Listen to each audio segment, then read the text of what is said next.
दुनिया का इकलौता भीष्म पितामह का अनोखा मंदिर। यहाँ बाणों की शैया पर लेटे हैं भीष्म पितामह। 18 दिनों तक चला था महाभारत का युद्ध, फिर भी नहीं त्यागे थे प्राण। आज जरूर करें इस अद्भुत मंदिर के दर्शन। संगम के तट पर अनेकों मंदिर हैं। नाग वासुकी का मंदिर भी है और उसी के बगल में एक मंदिर है जो भीष्म पितामह का मंदिर है। भीष्म पितामह का मंदिर बहुत महत्वपूर्ण क्यों? क्योंकि अगर आपको नाग वासुकी के मंदिर में जाना है तो उसकी दहलीज पर ही बना है भीष्म पितामह का मंदिर। भीष्म पितामह कौन? पांडवों के दादा, जिन्हें वो पितामह कहा करते थे। और यहाँ पर एक बहुत प्रसिद्ध मंदिर लेटे हुए हनुमान जी का भी है जो संगम के तट पर है, लेकिन लेटे हुए हनुमान जी की तरह ही एक बड़ी सी प्रतिमा जो है लेटी हुई अवस्था में है भीष्म पितामह की भी। इस प्रतिमा के बारे में जरा मैं आपको जानकारी दे दूं।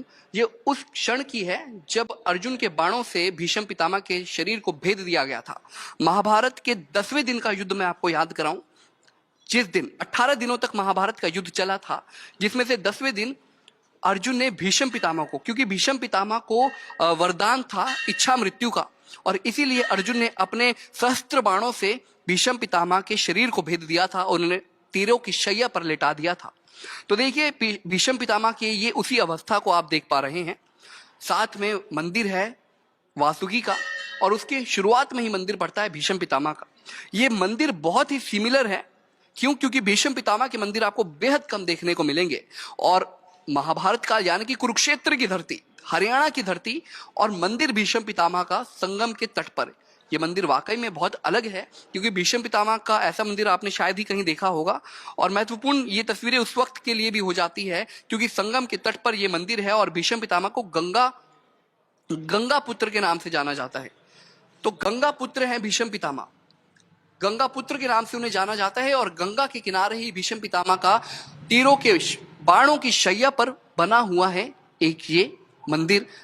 आप भीष्म पितामह की अवस्था को देख पा रहे हैं। अवस्था के बारे में मैंने बताया कि सिंहासन पर बैठे हुए भीष्म पितामह नहीं है, क्योंकि कौरवों के युद्ध में जो सेनापति की भूमिका जिस शख्स ने अदा की थी वो भीष्म पितामह थे। और जब उन्हें अर्जुन के बाणों से भेदा, जब अर्जुन ने अपने तीरों से उन्हें भेदा, तो फिर वो इस अवस्था में थे और उसको आप देख पा रहे हैं। तो ये देखिए, शास्त्रों के अनुसार भीष्म पितामह को अपने पिता शांतनु द्वारा इच्छा मृत्यु का वरदान प्राप्त था, अर्थात वे केवल अपनी इच्छा के अनुसार ही प्राणों का त्याग कर सकते थे। जब महाभारत का युद्ध शुरू हुआ तो भीष्म पांडवों के लिए एक बड़ी चुनौती बने हुए थे, क्योंकि उन्हें हराए बिना युद्ध जीतना असंभव था। ऐसे में अर्जुन ने भीष्म पितामह पर अपने बाणों की बरसात कर दी थी, जिससे पितामह बुरी तरह घायल हो गए थे और वह अत्यंत कष्ट में थे। लेकिन इसके बाद भी उन्होंने तुरंत अपने प्राण नहीं त्यागे, क्योंकि भीष्म पितामह अपने प्राण तब त्यागना चाहते थे जब सूर्य उत्तरायण में हो। हिंदू धर्म में यह माना जाता है कि जो भी व्यक्ति के इस समय में मृत्यु को प्राप्त होता है उसकी आत्मा को मोक्ष की प्राप्ति होती है। जब अर्जुन ने अपने बाणों से भीष्म पितामह को घायल किया तब सूर्य दक्षिणायन में था। ऐसे में सूर्य के उत्तरायण होने के लिए भीष्म पितामह ने 58 दिनों तक लंबा इंतजार किया।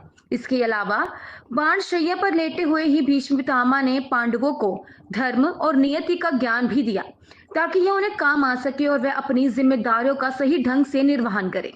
ये भीष्म पितामह के जीवन से जुड़ी हुई कुछ कलाकृतियां भी दीवारों पर जड़ी गई है। ये तस्वीरें मैं आपको बता दूं कि ये माँ गंगा है। माँ गंगा का जो वाहन है वो मगरमच्छ होता है और सामने भीष्म पितामह, क्योंकि पुत्र और माँ का रिश्ता है भीष्म पितामह का, तो इसीलिए आप तस्वीरों में भीष्म पितामह को माँ गंगा के साथ देख पा रहे हैं।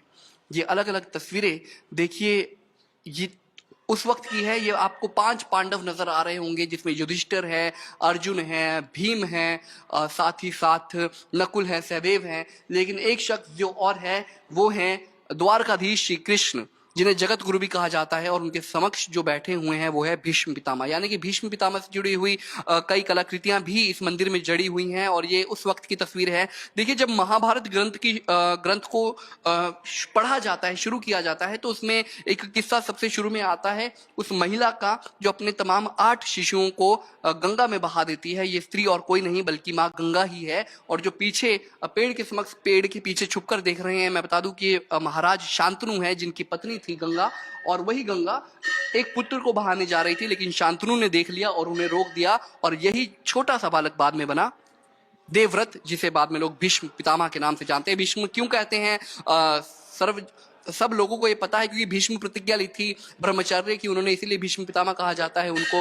ये तमाम तस्वीरें देखिए कुछ वैसी ही है। ये भीष्म पितामह जब युवा अवस्था के थे और किस तरीके से उन्हें धनुर्विद्या में निपुणता प्राप्त थी, वो तस्वीरें भी हम आपको दिखाए। ये आखिर की तस्वीर सबसे महत्वपूर्ण है क्योंकि ये महाभारत के 9वें दिन को दिखाती है, 9वें दिन को दर्शाती है। क्योंकि मैं बता दूं कि महाभारत का जो 9वां दिन था, 18 दिनों तक ये युद्ध चला था और 9वें दिन क्या हुआ था, भीष्म पितामह को जीतना लगभग नामुमकिन था। अजय थे भीष्म पितामह और सेनापति थे, जानते हैं एक दुर्ग की तरह थे कौरवों के, जिसे भेद पाना मुश्किल है। तो कृष्ण भगवान ने स्वयं चक्र धारण कर लिया था, रथ का जो पहिया था वो धारण किया था भीष्म पितामह का वध करने के लिए। आपने वो कई मूवीज में भी देखा होगा, सीरियल्स में भी महाभारत में वो सीन दृश्य देखा होगा, अद्भुत दृश्य था ये।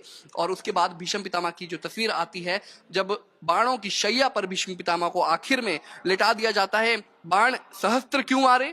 क्योंकि इच्छा मृत्यु का वरदान भीष्म पितामह को मिला था और 1-2 तीरों से भीष्म पितामह की मृत्यु संभव नहीं थी। तो इसीलिए भीष्म पितामह की ये अंतिम तस्वीर आप देख पा रहे हैं।